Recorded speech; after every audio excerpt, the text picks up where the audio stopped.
Assalamualaikum warahmatullahi wabarakatuh. Halo teman-teman, ketemu lagi dengan saya Yulia Erveni. Welcome to my channel.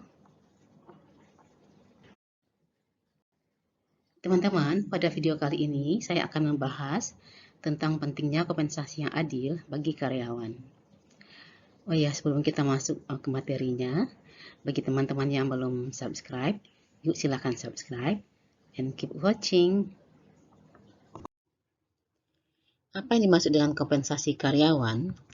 Kompensasi menurut Mondi adalah sebagai total dari seluruh imbalan yang diterima para karyawan sebagai pengganti jasa yang telah mereka berikan.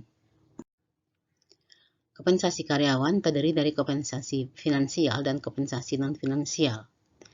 Kompensasi finansial terdiri dari kompensasi finansial langsung yang merupakan bayaran yang diterima seorang tenaga kerja dalam bentuk upah, gaji, komisi, dan bonus. Kemudian kompensasi finansial tidak langsung atau tunjangan merupakan semua imbalan finansial yang tidak termasuk dalam kompensasi finansial langsung yang meliputi beragam imbalan yang diterima secara tidak langsung oleh karyawan. Sedangkan kompensasi non-finansial merupakan kepuasan yang diterima seorang karyawan dari pekerjaan itu sendiri, atau dari lingkungan fisiologis dan atau lingkungan fisik tempat orang tersebut bekerja. Adapun tujuan dari pemberian kompensasi karyawan adalah 1.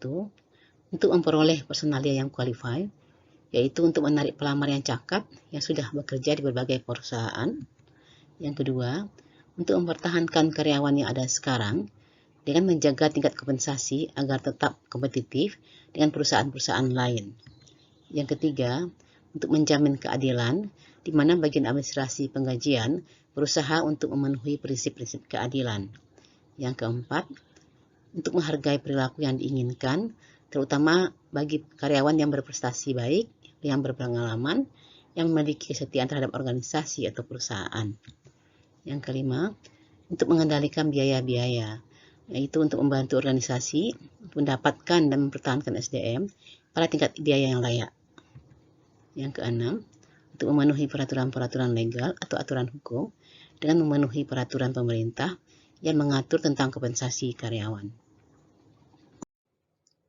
Teman-teman, di dalam kompensasi finansial terdapat teori keadilan atau equity theory.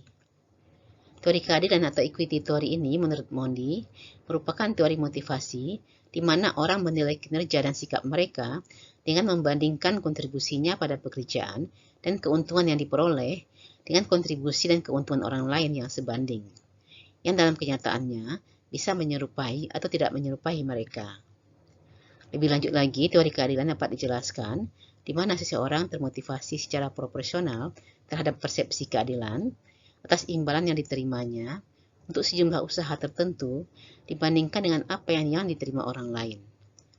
Apabila dia tidak memperoleh keadilan, maka dia akan kurang bersemangat dalam bekerja dan akan berusaha untuk mencari keadilan dengan berpindah ke perusahaan lain. Sehingga akibatnya tingkat turnover karyawan menjadi meningkat. Nah, itulah mengapa penting kompensasi yang adil diberikan kepada para karyawan. Menurut Rifai, kompensasi karyawan terdiri dari 4 komponen, yaitu 1. Gaji, yang kedua upah, yang ketiga insentif, yang keempat kompensasi tidak langsung atau fringe benefit. Gaji merupakan balas jasa dalam bentuk uang yang diterima karyawan sebagai konsekuensi dari kedudukannya sebagai karyawan atas sumbangan tenaga dan pikirannya dalam mencapai tujuan perusahaan. Sedangkan upah merupakan imbalan finansial langsung yang dibayarkan kepada karyawan berdasarkan pada jam kerja, jumlah barang yang dihasilkan, atau banyaknya pelayanan yang diberikan. Yang ketiga, insentif merupakan imbalan langsung yang diberikan kepada karyawan karena kerjanya melebihi standar yang ditentukan. Merupakan kompensasi tetap yang biasa disebut sebagai kompensasi berdasarkan kinerja atau pay for performance. Yang keempat, kompensasi tidak langsung atau fringe benefit merupakan kompensasi tambahan yang diberikan berdasarkan kebijakan perusahaan untuk meningkatkan kesejahteraan para karyawan, berupa fasilitas-fasilitas seperti asuransi, tunjangan-tunjangan, uang pensiun, dan lain-lain. Nah, apa saja faktor-faktor yang mempengaruhi kompensasi karyawan? Menurut Mangkunegara, ada 6 faktor yang mempengaruhi kompensasi karyawan, yaitu 1. Faktor pemerintah, 2. Faktor penawaran bersama antara perusahaan dan pegawai, yang ketiga, standar dan biaya hidup pegawai, yang keempat, ukuran perbandingan upah, yang kelima, tingkat permintaan dan persediaan pasar, dan yang keenam, kemampuan membayar. Adapun tunjangan atau kompensasi finansial tidak langsung dapat dijelaskan sebagai berikut. Tunjangan merupakan imbalan finansial yang tidak termasuk dalam kompensasi finansial langsung.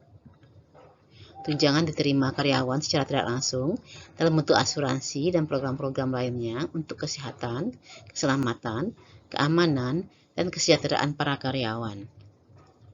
Dan tunjangan umumnya membebani perusahaan dengan uang, tetapi karyawan menerimanya secara tidak langsung, namun mendapatkan manfaat berupa perlindungan asuransi kesehatan dan tunjangan lainnya. Sedangkan kompensasi non-finansial menurut Mondi terdiri dari 2 komponen, yaitu 1. Pekerjaan itu sendiri sebagai faktor kompensasi non-finansial. Apakah pekerjaan itu berarti dan menantang bagi karyawan? Dan adakah pengakuan terhadap prestasi karyawan? Kemudian yang kedua, lingkungan kerja sebagai faktor kompensasi non-finansial, di mana lingkungan fisik dari pekerjaan juga harus menyenangkan bagi karyawan. Beberapa faktor non-finansial dapat memberikan kepuasan kerja kepada karyawan melalui 1. Kebijakan yang logis, yaitu dengan memberikan insentif yang praktis dan realistis, menciptakan dan memelihara kondisi kerja yang baik, serta mempekerjakan orang-orang tanpa memandang ras, jenis kelamin, warna kulit, dan lain-lain. Yang kedua, manajer yang berkemampuan, di mana para manajer yang tidak berkemampuan dalam menjalankan jabatannya membuat lingkungan kerja para karyawan menjadi kurang menyenangkan dan tidak seperti yang diharapkan. Yang ketiga, karyawan yang kompeten, di mana bila bekerja dengan orang-orang yang berkemampuan dan berpengetahuan, dapat menciptakan lingkungan yang sinergis. Yang keempat, rekan kerja yang bersahabat, di mana penting bagi manajemen untuk mengembangkan dan memelihara kelompok-kelompok yang bersahabat. Yang kelima, simbol status yang pantas, berupa imbalan organisasi yang mengambil banyak bentuk seperti ukuran dan lokasi kantor, kedekatan tempat parkir pribadi seseorang dengan kantor, nama pekerjaan, dan lain-lain.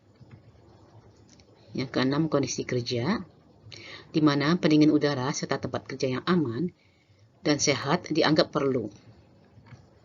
Yang ketujuh, fleksibilitas atau keseimbangan kerja dengan kehidupan yang dimiliki para karyawan dalam situasi kerja mereka, yang tujuannya adalah untuk meminimalkan stres. Nah teman-teman, demikian yang dapat saya sampaikan pada video kali ini. Semoga bermanfaat ilmunya bagi kita semua. Sampai ketemu di video selanjutnya. And thank you for watching.